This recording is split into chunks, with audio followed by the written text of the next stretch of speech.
অভিগঞ্জটা কি মানে অভিগঞ্জে 5টা মানুষ দিতে পারবে না? মানে আপনি বলেন অভিগঞ্জে 5 ফিট, তাহলে আপনি আর প্রবলেমটা কোথায়?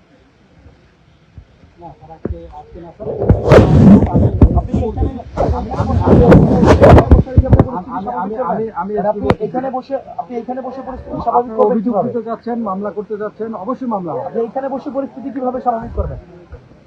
আপনি এখানে বসে পরিস্থিতি স্বাভাবিক কিভাবে করবেন?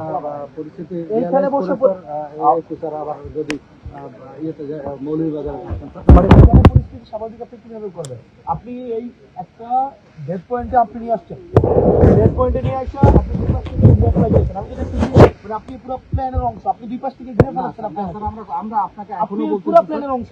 আপনি আমাদেরকে তো সন্ধ্যার পরে দেখা যাবে আপনি আমাদেরকে এখানে একটা পয়েন্টে নিয়ে এসে আপনি আমাদের সবাইকে আপনি অ্যাটাক করাবেন। আপনি তো অ্যাটাক করানোর একটা পরিকল্পনা নিতেছেন।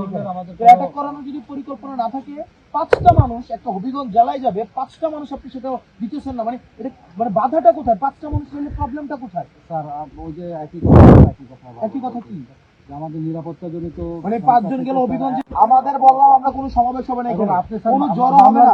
আপনার অফিসে আমরা যাব, আমরা আপনার অফিসে বসবো, আপনার অফিসে মাননীয় চিফ হুইপ।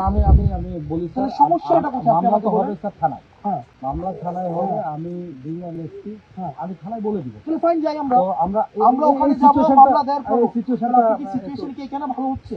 স্যার এটা আপনারা সাংসদ স্যার, আপনারা আইন প্রণয়ন করেন। আইন প্রণয়ন আপনি ইলিগ্যাল কাজ করতেছেন। আপনি 144 ধারা 144 আপনি তো ইলিগ্যাল কাজ করতেছেন।